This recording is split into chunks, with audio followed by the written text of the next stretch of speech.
Hi, Elise Lunan here. I'm the co-host with Gwyneth of the Goop podcast, and my guest today is Peggy Orenstein. She is a thought leader in so many respects, particularly on issues surrounding young women and sexuality. We'll get to that in a minute. First, thank you to the team at U Theory, who we partnered up with to bring you today's episode.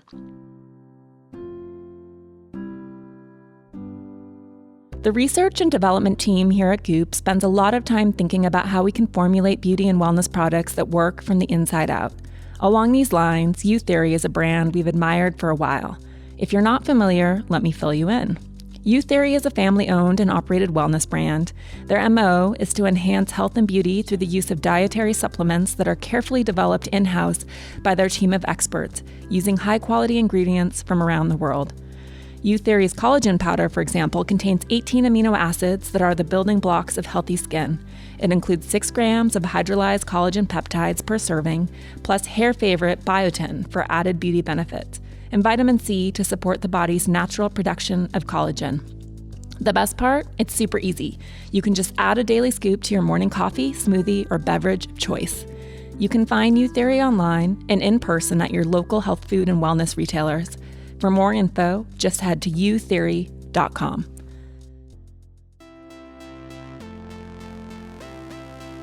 Don't hold anything too tightly. Just wish for it, want it, let it come from the intention of real truth for you, and then let it go. For me, our soul is like, it's unbound, it's limitless, but we will use words to limit ourselves.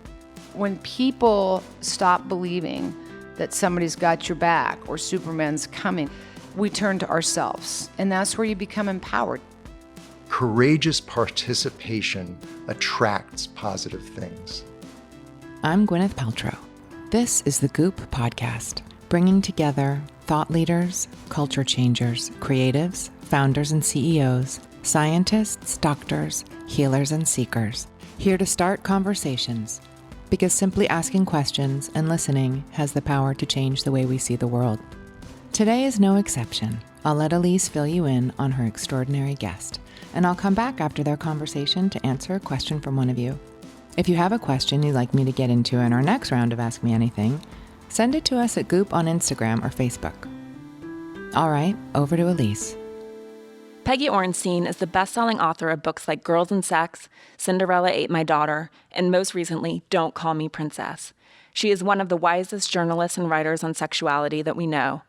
Much of her work has focused on young women, although it really pertains to every generation. And more recently, Peggy's work has been focusing on young men, too. Today, as you might guess, we're talking about sex, starting with girls and how young women learn about their sexuality and how this differs from young men. We talk about what we tend to get wrong or just flat out don't do that we should be doing when it comes to educating women about sex.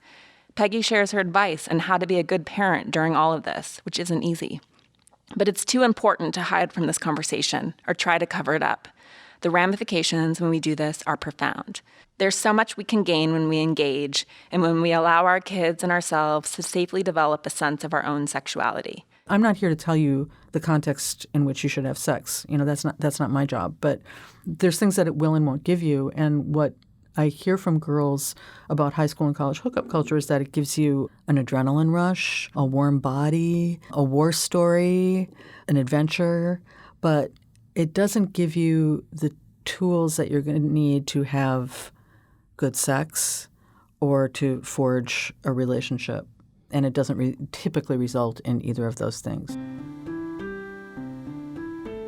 All right, let's cut to my chat with Peggy Orenstein.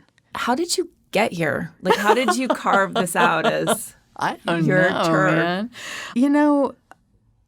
I've always been interested in writing about girls and women. Mm-hmm. And when I started, my first work was a long time ago, was on reproductive rights. And I've always been interested in sort of women's bodies as a contested space and what we're allowed and what our rights are and how we get more rights and all that kind of thing. And this is a time that people are super interested in that, which is very exciting to me. But I always did that, and I love girls. I love that teenage time. And so I kind of went through it, I think, the first round, thinking about my own teenage years with schoolgirls and some of my earlier work. And then I had a daughter. Yeah. And it just kind of all hits you. You kind of resolve all your own issues when you have, and then you have like a daughter. And then all your issues, like the day she's born, come roaring back.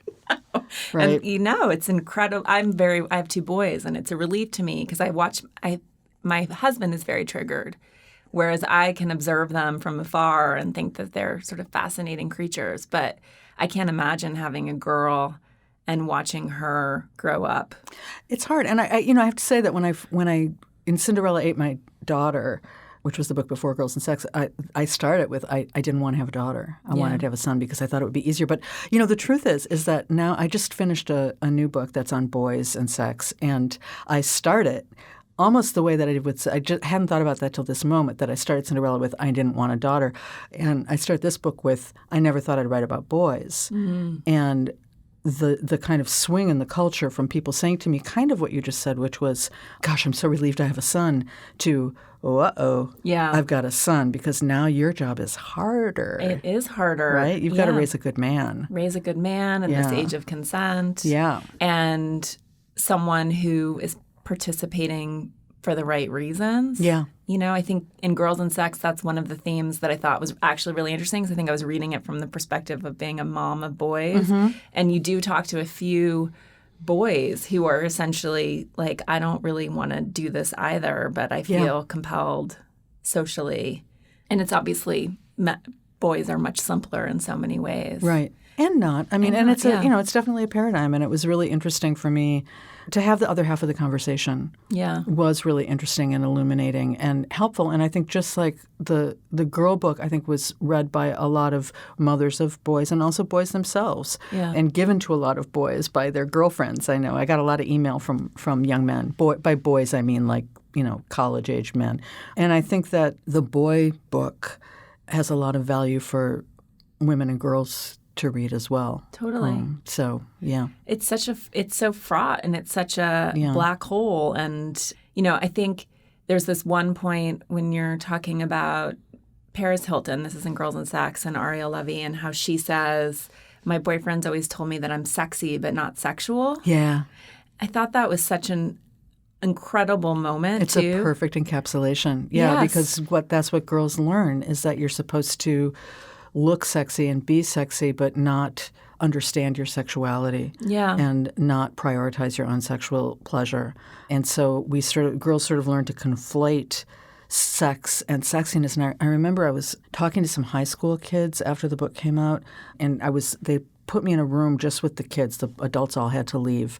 And one of the girls raised her hands and said, I have a question for the boys here. How do you express your sexuality? And the boys looked kind of like, what? And she said, because like for me, I express my sexuality with like with a short skirt or with an outfit or something. What do you do? And they all looked kind of blank. And then one of the boys finally kind of said, I have sex. Yeah. And I thought, that's it, man. I mean, girls learn that expressing sexuality is an outfit. Totally. And boys learn expressing sexuality is sex and sexual pleasure and sexual agency. Exactly. It's completely the inverse, right? Yep. Men are sexual, not sexy. Yeah.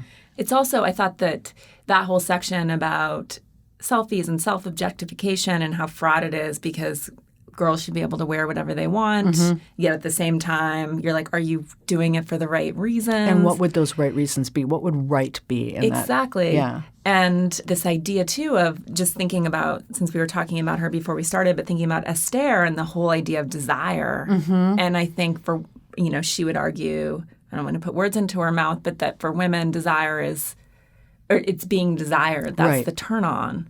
And so I think, too, we've made everything so complex. Right. But then have we, and I don't know, I mean, I think you could do a lot of arguing about that point, but in such a commodified, commercialized culture, we've taken maybe seeds of truth and amplified them and distorted them, so that's all there is. And I guess, what I felt like is if all of this sexualization and self-objectification led young women or older women to feel better about their bodies, to enjoy their body more, to be able to express their sexual needs, wants, desires, and limits clearly, then hooray.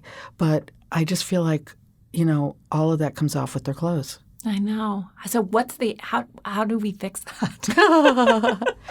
Well, I'll tell you, I wrote a book about it. No, I think thing one was we have to start talking to girls from a really young age about, and again, I say this, I'm raising a daughter, so this is something I think about still daily, but we have to raise them to be aware of both what the culture is telling them and of their own bodies and embodiment. Yeah. So, I always talk about what I call the American psychological clitoridectomy, which is that when we have our kids, parents have a tendency to name all of the boys' body parts. So they'll at least say, like, here's your pee-pee. They'll say something, right? But with girls, we go right from navel to knees. And we leave that whole, middle part in there, unnamed. And there's no better way to make something unspeakable than to not name it, right? And then they go into puberty education, which they have if they're lucky, and they learn that boys have erection and ejaculations, and girls have periods and unwanted pregnancy. Yeah. Not the same thing, and they see that the thing that looks like a Georgia O'Keeffe painting, like a steer's head sort of, in the internal diagram, right? And then it grays out.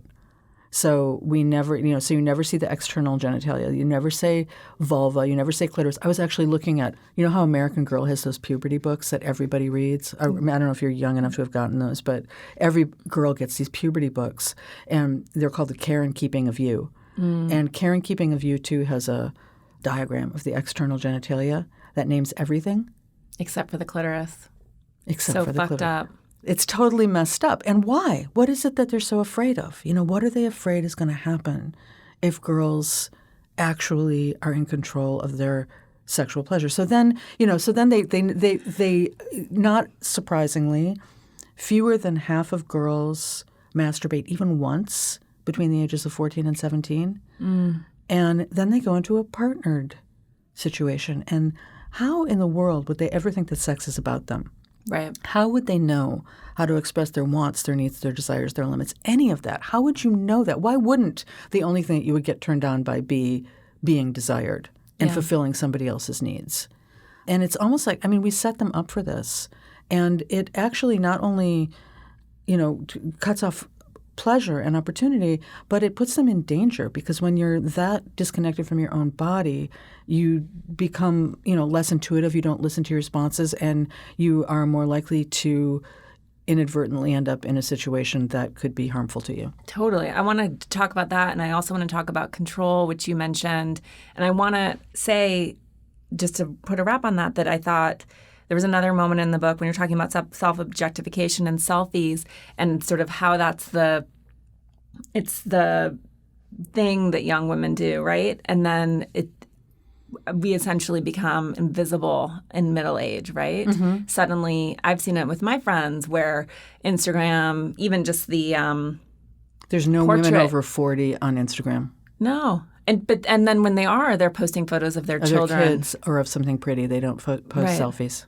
No. Yeah, selfies go away. It's so interesting. So it's sort of this Men start posting selfies in middle age. Yeah. Yeah, it flops. That suddenly it's like as we're no longer of childbearing age and no longer vessels and no longer attractive by the standards of unless you're doing a whole lot of messing with yourself. Then we disappear, and that it's unseemly to post a photo of yourself. Yeah. In this culture. Yes, which again, mixed feelings, because on one hand, it is one shouldn't be robbed of a sense of sexuality or a sexual self because you're older, because obviously, you're not. But on the other hand, what a relief. Yeah. In a lot of ways. Yeah, totally. God, I'm so much happier being invisible and past all that, and Yeah.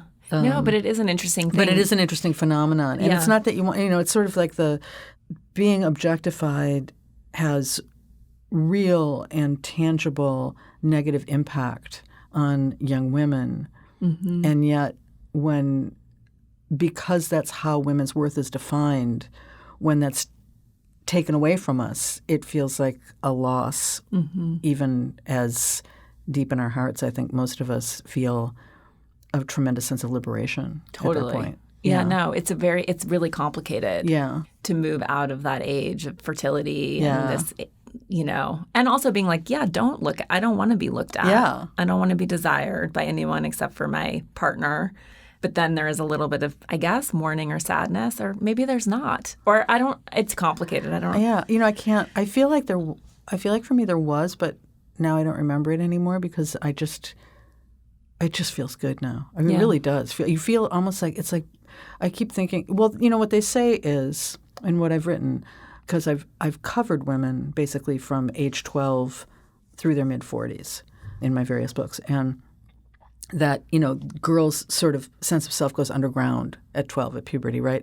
And it comes roaring back in their 40s. And I wish it didn't take 28 years, do the math, for that to happen. Yeah. But you do feel it. And once you sort of recognize that, I mean, people always, say that, it feels good to be. I mean, there's lots of things that really suck about it, that my feet hurt, whatever.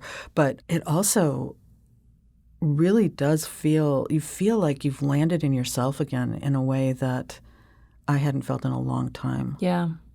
No, and I think, too, this idea of control, which when you think about two children essentially having sex, it's like who has the control, right? In some ways, the boy has no control. In some ways, the boy has all the control in terms of outcomes. And you think about how we give up that, how powerful it is. Mm-hmm. There was another moment in Women and Sex where you talk about there being fewer relationships. I hope I get this right, but that there aren't as many relationships forming. It's more about, I guess, casual sex, but that people are, in replacement of that, they're forging identities outside of relationship rather than in relationship. It was the hookup culture is what you're talking about, and what's. It's not that people didn't have casual sex before, because obviously they did, but it wasn't seen as the path to a relationship in the same way. Yeah. So what people mean by hookup culture is that the idea that sexual intimacy precedes emotional intimacy and is what you do first on your way. Right. Like the dating part is like at the end of. So things have kind of flipped from the way that they used to be. So originally when people were talking about hookup culture, they would always cast women as victims of that culture. Yeah. And that's in part because it did happen to a degree, because on college campuses when the gender ratio shifted so that there's more girls than boys on campus, sometimes a lot more, it meant that young men could sort of call the shots and play the field more. Right. So there was the idea that women were purely victims, but then sort of around 2013, 2014, girls started saying, we're not victims. I've got internships, I've got work, I've got school. I don't want to do the emotional labor required of a woman in a relationship. So this actually suits me fine. For some of them. Some of them wanted to talk to me to tell me that. And that was certainly their right. But it was interesting on two levels to me. One was, it used to be that people formed identities relationally, right? You grew through relationship. And now catching feelings, I always thought, I'm such a word nerd, right? It's like it's a disease, right? Yeah. Like you get chlamydia, you get syphilis, you catch feelings, all these things you don't want to catch. It's bad.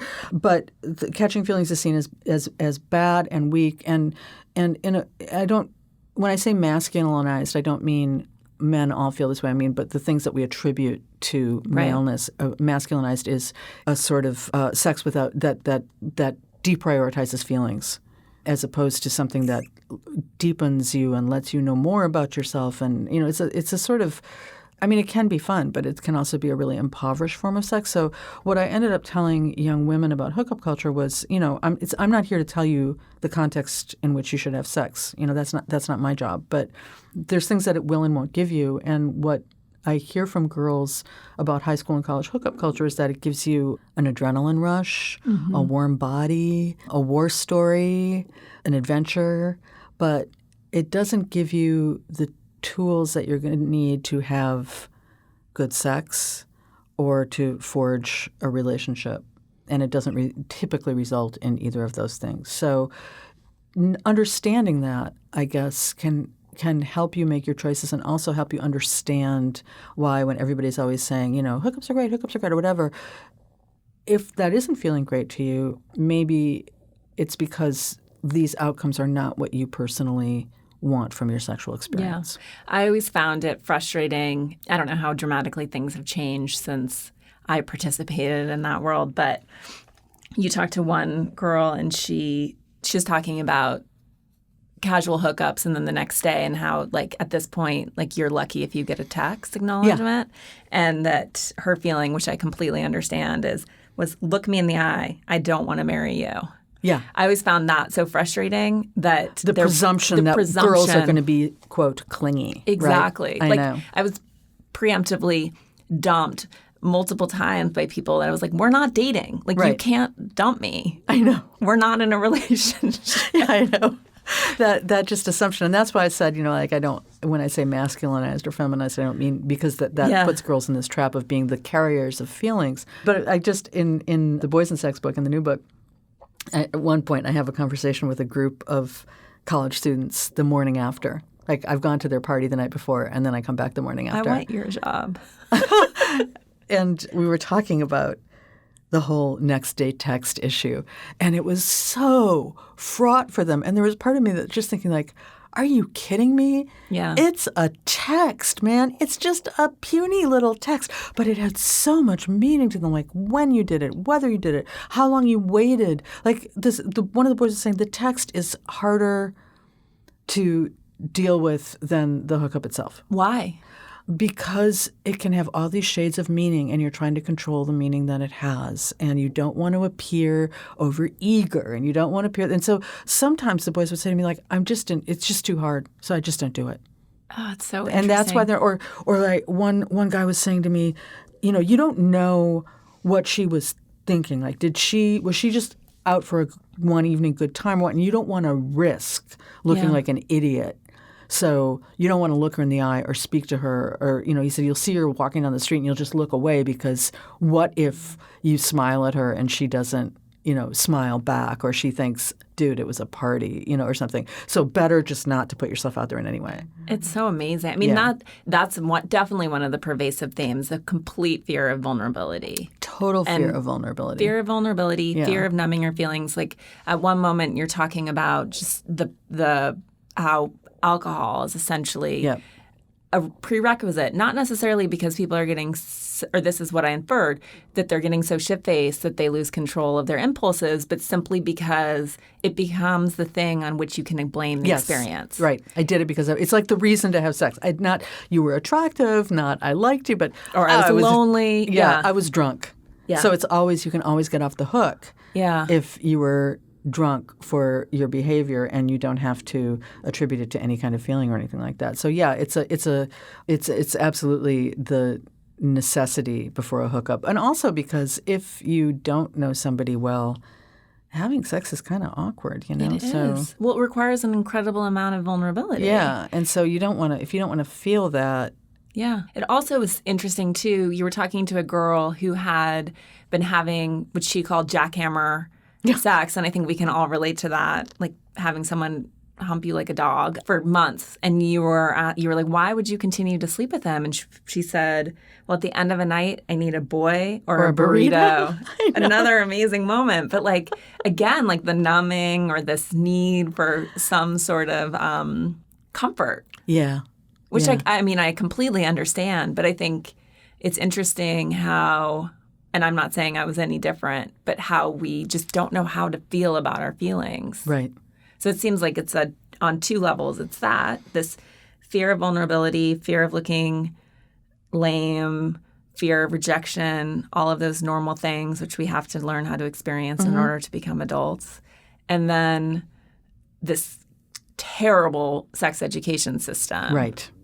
Like that seemed so empowering at the end when you're visiting the sex educator who is teaching, like role-playing with kids. Oh my God, she was so incredible. Yeah, how to say no, like how to get yourself out of a situation, how to say yes. Yeah, how to say no, how to say yes, she would do things like, there were a lot of exercises that she did that I didn't get into the book, but she would do one thing where she would have kids go to, one side of the room if they agreed, the other side of the room if they disagreed, and you weren't allowed to hang in the middle. So nobody gets to hang in the middle. But she would, things like, is oral sex sex? Right. Yes or no?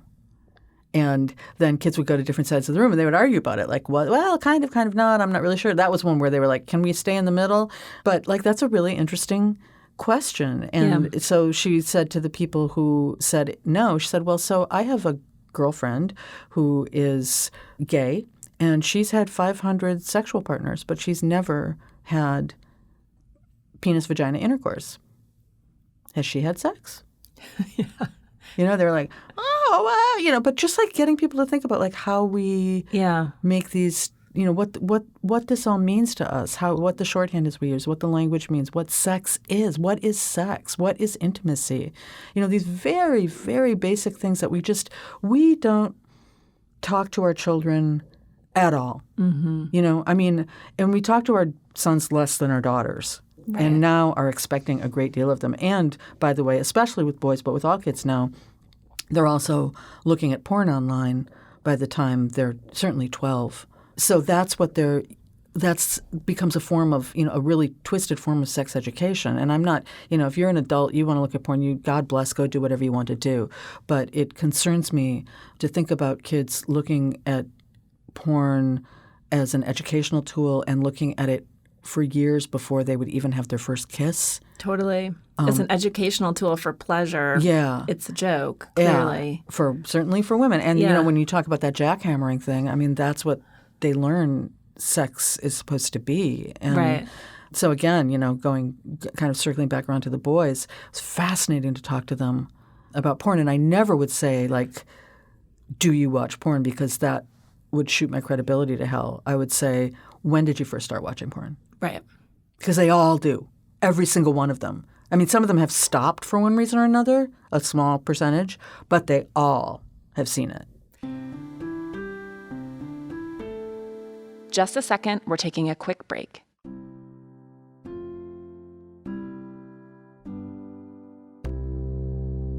When we scout out new beauty and wellness products, we tend to gravitate toward the things that are effective but also easy to use, ones that allow us to feel healthy and beautiful from the inside out. This is the kind of thought process behind Youtheory's line of collagen products.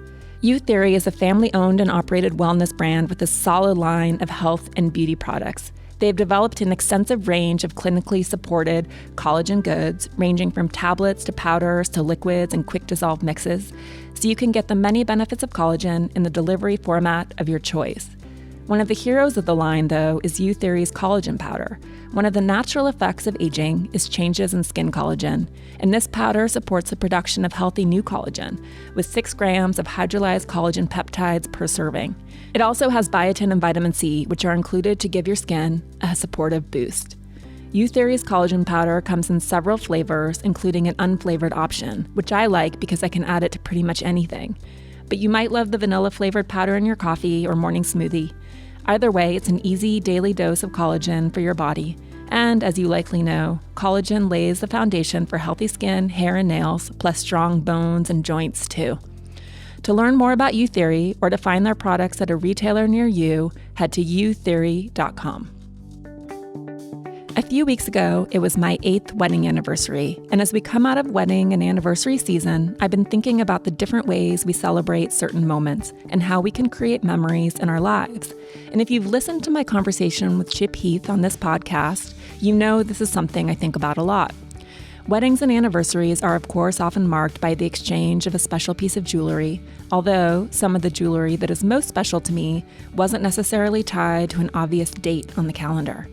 Simon G Jewelry specializes in fine jewelry for the traditionally big special occasions, and for the moments that we can make into special occasions. Over the past 3 decades, Simon G has become known for combining old world romance with modern techniques. Their pieces are glamorous and timeless at the same time. And if you happen to be looking, I'll say that Simon G makes incredibly beautiful engagement rings too, which stole the show in Goop's engagement story this past May.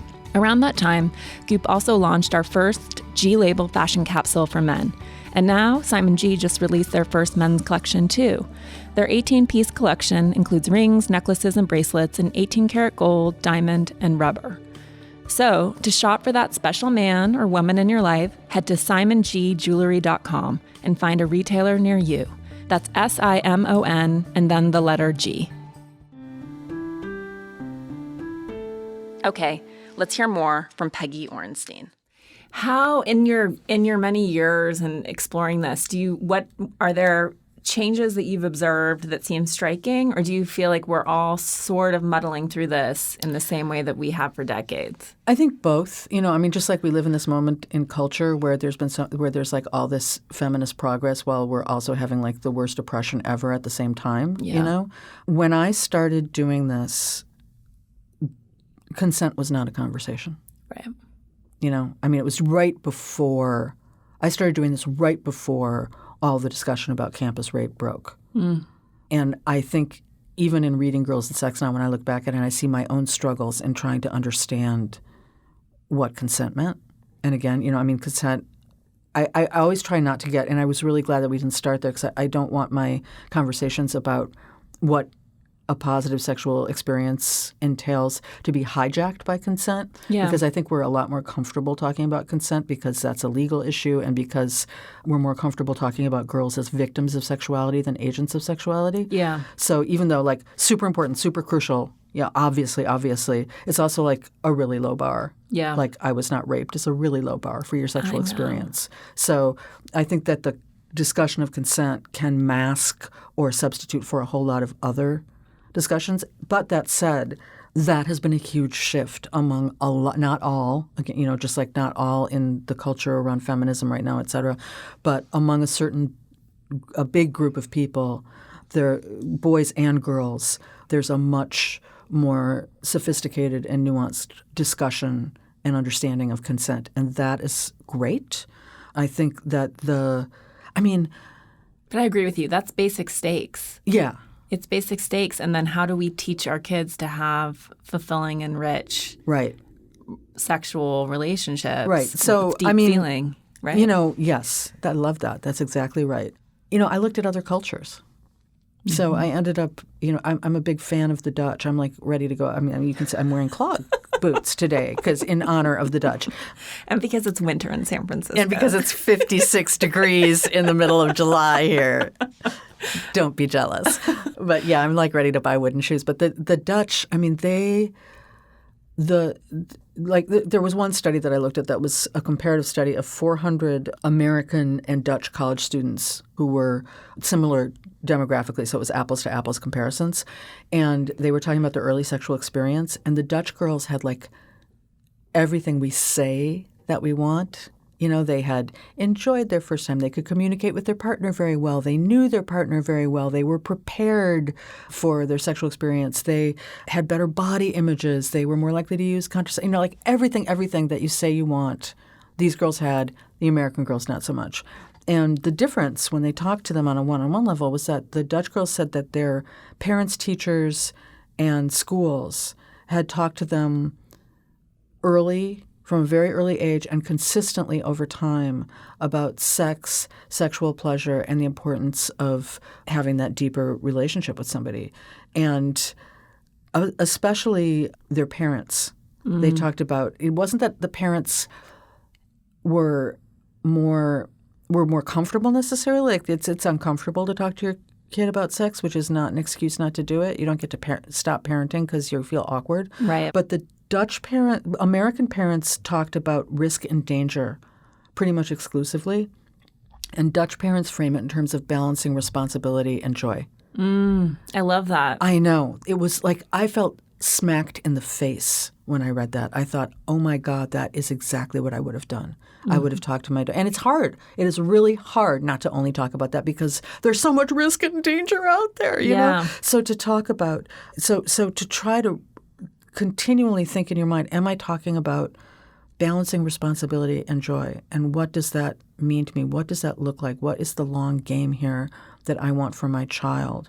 And that gets less abstract, more concrete, and more difficult when your child becomes a teenager. Yeah. Because then, like, you start getting those feelings of, like, am I giving them permission? I don't want to give them permission. I mean, I don't want to say, go do it with whoever you want. You know, like, or maybe I do. I don't know. You know, so it's complicated. It's really complicated.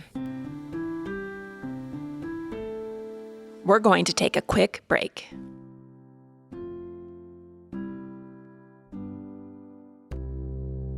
Okay, here's a movie that will draw you to the theaters. The Goldfinch, from Warner Brother Pictures and Amazon Studios, is based on the Pulitzer Prize-winning novel of the same name. It's about a boy named Theo Decker, who is played by two talented actors.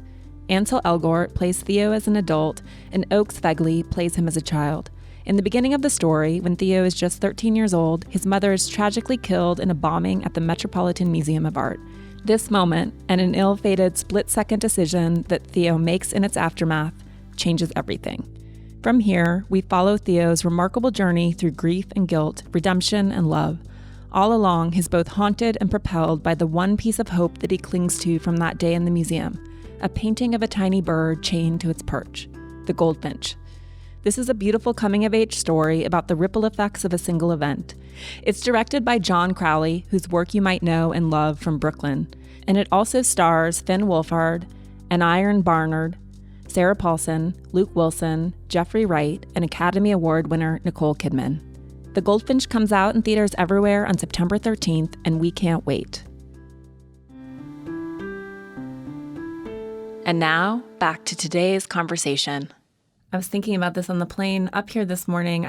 I remember that movie Kids. That came out when I was in high school. I remember that movie. And holy shit. I know. Mean, that was so deeply traumatizing. Awful. Yes. And scared the bejesus out of me as that kid rampaged New York with HIV and took that girl's virginity. I know.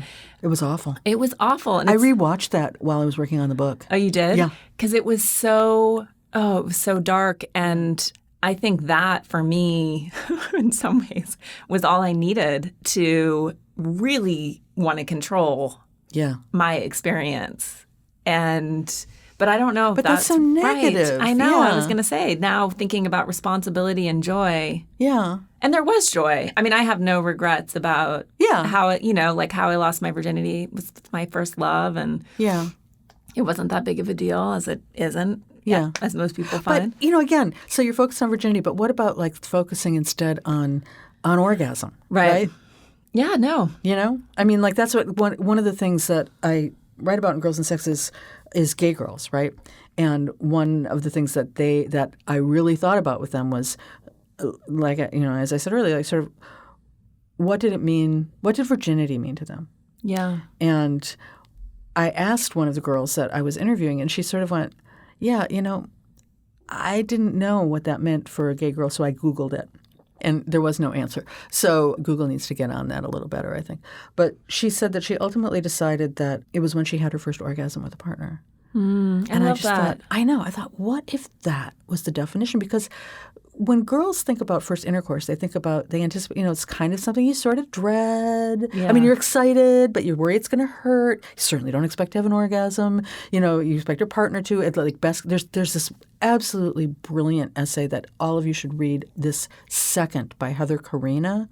She wrote this essay about a girl's first time, and you have to read it, but it sounds like what you want, right? The girl, she's with a partner she loves, and she's basically ready, and he's caring, and it's consensual, and blah blah. But at no point is she talking about, and my eyes rolled back to my head, and my toes curled, and she sort of stops the essay in the middle and says, this is what we think we want, but this is not actually what should happen. And then she sort of does it, that she kind of twists it. And it's another one of those moments like with the Dutch where I just went, ugh. Yeah. My script is wrong. My script is wrong. True. That would completely redefine the way that we approach it or think about it. Because I think, too, for orgasm, when we go back to control, I think for a lot of women, and I might be projecting, but that there is this control thing too of I'll have, at least when you're a teenager, I'll have sex. I'm giving. Yes. I'm kind, but I'm not. There's many men and boys don't know what they're doing to create that, to create an orgasm or help facilitate it. And the girls don't either. Yeah. But then there's also this but I'm not going to give you that. Right. I'm not going to relinquish control. Right. I'm still the puppet master of this entire situation. situation. And that's partly what girls feel and will say they get out of sex at that age, is a sense of control over their partner and a sense that he, is grateful to, and he has no control. Yeah. And again, Okay. okay. But What are you getting out of it? right. And so it's not, and again, and also I don't want to put pressure on girls and women to orgasm, but I do feel that it reframes the idea so that sex, rather than being this race to this particular goal, is more like this pool of experiences. Yeah. That includes arousal and desire and affection and pleasure and, yes, orgasm. And you really kind of want to need to be there. Yeah.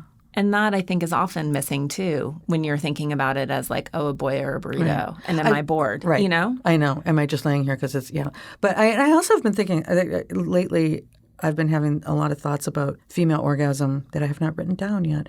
But I was thinking about how there's always a kind of orgasm women are supposed to be having. Mm-hmm. So, men, they just come, right? You have an orgasm, That's it.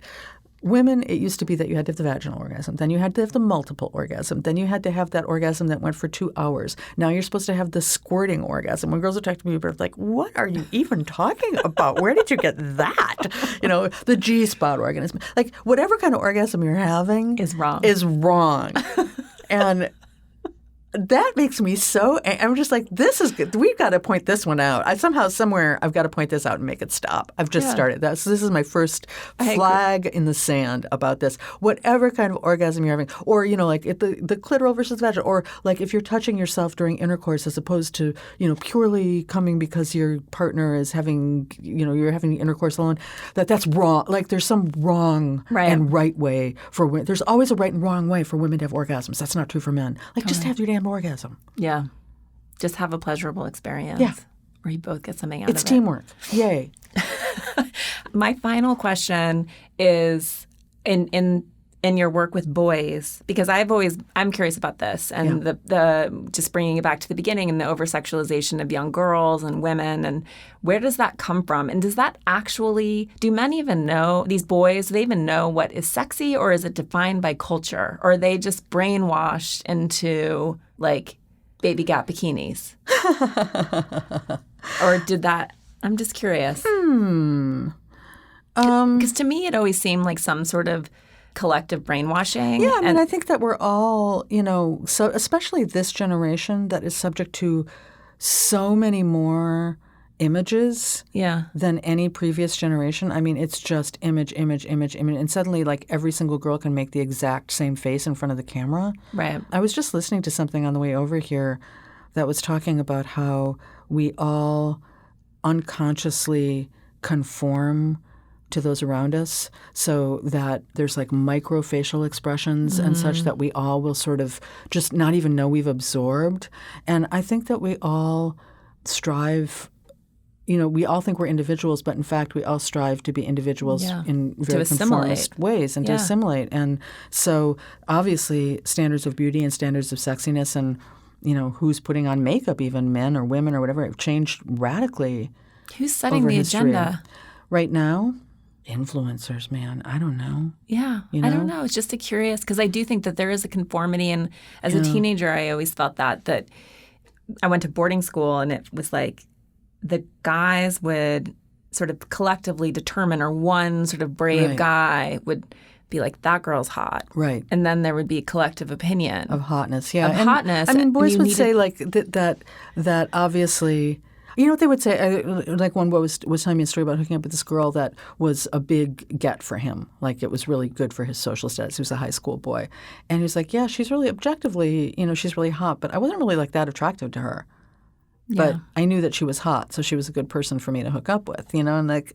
That's so interesting, too, like teasing those things out for kids, though. Like, what are you actually attracted to versus what have you been? One of the things that Karis, the woman at the end of the book, talks about that I say to kids a lot is like, what she says is like you would never go into an English exam without knowing what book you were being tested on. But you'll go to a party without even thinking about what you don't want to happen. Yeah. So if like sort of treat it like a little more like, not academically, but, thinking about what do you want from this moment? What do you want from this? It doesn't mean you're going to get it, but what choices and what behavior would best serve you and best facilitate that, and what is going to just like blow that up and make it impossible. And if you keep on doing the thing that blows it up and is lousy, why are you doing that over and over? And what she always says is that her job, and I think about this a lot too as a parent or as a person who talks to kids, is to have help her students make as many decisions as possible that end in joy and honor rather than shame and regret. And I think that so much of being a young woman and trying to navigate the sexual landscape does end up being about shame and regret. Yeah. And I would just like to think about how we can have more of it end up with joy. Joy and pleasure. And pleasure and honor and feeling good about yourself. And that does not mean, only having sex in a certain... Yeah, and responsibility. Not having, doesn't mean only having sex in certain... relationships can be abusive and bad too. I'm not saying that you should always be, but thinking about what you want, what is going to serve you, what you hope for, just giving a little thought, which means not just to this tonight, but I think about it as a parent when raising children. What do we want for them in the personal realm, and how can we equip them so that they can make the choices that'll get them there? And name their desire. And name their desires and understand understand and embrace vulnerability. Yeah, absolutely. And have empathy. Totally. And be kind to each other. Yeah, I mean, that's the thing with hookup culture. It is an unkind culture. Yeah. And it seems to be a cycle based on what you're of like wanting to step out of that vulnerability circle. And my hope with hookup culture, I guess, is that if you're going to engage in it, is there a way that we can do it, that young people can do it in a way that's kinder, more ethical, more compassionate towards their partner, and less dehumanizing? I hope so. I believe there could be. But that is not how people think about it. You're humane in your relationships, and you're not humanizing in your hookups. Right, which is, to go back to the Dutch, irresponsible. Yeah. Well, it has been a pleasure. What fun this has been. Thank you. Thank you. Thanks for listening to my chat with Peggy Orenstein. You can see more from Peggy at goop.com/thepodcast and at peggyorenstein.com. That's PEGGYORENSTEIN. And don't forget to check out our books. You can start with her last essay collection, Don't Call Me Princess. Now, over to GP for today's AMA. What is your go-to concealer for under-eye bags and blemishes? Zena, I was very intrigued by the spelling of your name. Xina. I like the RMS concealer. I think it's really good. I think it's a good one. Thank you, GP. If you have your own question you want GP to answer, drop us a line at Goop on Instagram or Facebook. That's it for today's episode. If you have a chance, please rate and review. Hit subscribe to keep up with new episodes, and pass it along to a friend. Thanks again for joining. I hope you'll come back next week for more. And in the meantime, you can check out goop.com/thepodcast.